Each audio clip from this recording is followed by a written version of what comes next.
This is what Jeremy Fowler wrote about Christian McCaffrey.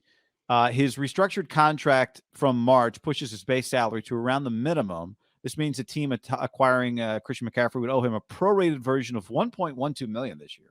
Not a lot. His contract becomes more complicated in 23 with a salary of $12 million, which is not guaranteed. That could be a problem for a team like Buffalo, who wants to keep its cap outlook clean next year due to many top player dollars on the payroll. If a team's looking for a one-year rental to catalyze a championship offense, McCaffrey might be the best bet. At the least, Buffalo and others would love to have McCaffrey's skill in their backfields. The Rams and 49ers have been implicated in McCaffrey's market too. Implicated. Listen, so he's not saying that. He's not saying I'm saying. He's just saying some are saying, basically. To me, this is a much sexier social media topic than it is a real topic for a team to pull the trigger and make a trade for a guy who once was a fantastic player. And when he got drafted 8th, I even thought, like, that's pretty crazy and bold. The Panthers were right on that one. But his injuries, he is dramatically slower than he once was. He's really slow. You know, he can catch the ball. He's okay at running back. He's not a top 5 running back. And when you factor in his positional value, which I think it's safe to say is right there with like guards, you know, and you could say if you really needed a guard, you'd be more likely to trade like a 3rd-round pick for an immediate starter than you would a running back. When do running backs get traded for a lot in modern day football anymore? Doesn't modern day. I mean, you know, I'm talking like the last 5-6 years. I'm talking Portis trade comes to mind. Yeah, I'm talking like post like Twitter, you know, like 2013, 14 on. Yeah. Grigson did it. Trent Richardson for 1. Oh, yeah. How could we forget that one? Yeah. Now, the 49ers did draft 3 running backs in the last 2 years. 2 of them are still on the team. One guy, Ty Davis-Price, I think made a cameo last game, so he's getting healthier. Elijah Mitchell's still a ways to go away, but I have no problem trading for him if I can get him for nothing. You know, 5th, 6th round pick. But if there are teams interested, that's not going to be the case. I would not be okay with trading for a running back. His name is sexier than the actual pick, or I mean the acquisition if you're factoring in a top 90 pick. And here's the other thing. A lot like the Rams, the Niners don't have a 1st-round pick, so their 2nd, 3rd-round pick are pretty valuable. Well, that's fine. You wouldn't give them a 2nd or 3rd-round pick anyway. Yeah, but it's just supply demand. What if other people are interested, right? Right, but I'm just saying the Niners would not give that would just now. Do they want to? Well, actually, before we get to that, here's the other thing: you are a beat up and injured team. Christian McCaffrey has a injury history. I just think on a fundamental level, it doesn't make sense. No, you know, there's one thing when we're like, oh, well, how come Talanoa Hufanga got hurt, or how come Nick Bosa got hurt, or how come you know, Trent Williams got hurt. There's no how come Javon Kinlaw got hurt when it's the knee that you knew going in was going to potentially be a problem. And there's no, oh my gosh, we can't believe Christian McCaffrey got hurt, unfortunately. Because you know going in that it's going to be a problem. Yeah, I mean the last 2 years, guys played 10 games. I'm a Christian McCaffrey fan, but I've watched him a lot this year. We watched him a few weeks ago.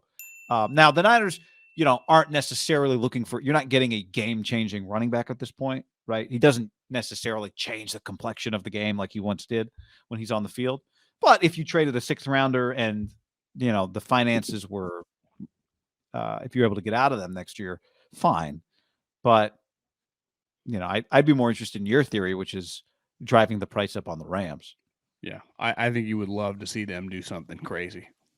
We'll give you a 2nd and 3rd in our following year's one for Brian Burns and Christian McCaffrey. You would love to see Brian Burns up on that team, and I don't think the Panthers, like, when you're selling your squad, you trade guys like Robbie Anderson and an injured, overpaid running back. You don't trade. It's like, could you get Derek Brown and Brian Burns? I don't know. They're 2 best players that have drafted high on their defensive line. You don't give away defensive linemen. The Niners were a joke for a while. They weren't just like, hey, anyone want the 2nd-year guy, DeForest Buckner or Eric Armstead? It could just be had. No, you do need a football team. I think a lot of people are like, fire sale. Yeah, they're not. DJ Moore. No, they're going to keep 3 or 4 of their good players. I'll be stunned, guy, if they trade anything of value of like their core 3 or 4 guys that every team in the league would want. Wouldn't you? To me, I'll repeat what I said the other day because I think it makes a lot of sense.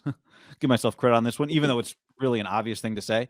It's October 18th, right? The trade deadline is in a couple weeks, whatever. They're going to hire a new coach in 2 or 3 months. They may start, kind of doing backdoor kind of interviews, that kind of thing. But it's going to be a new season for the Panthers. In 2.5 months, it's going to be a new season for them, right? That's it.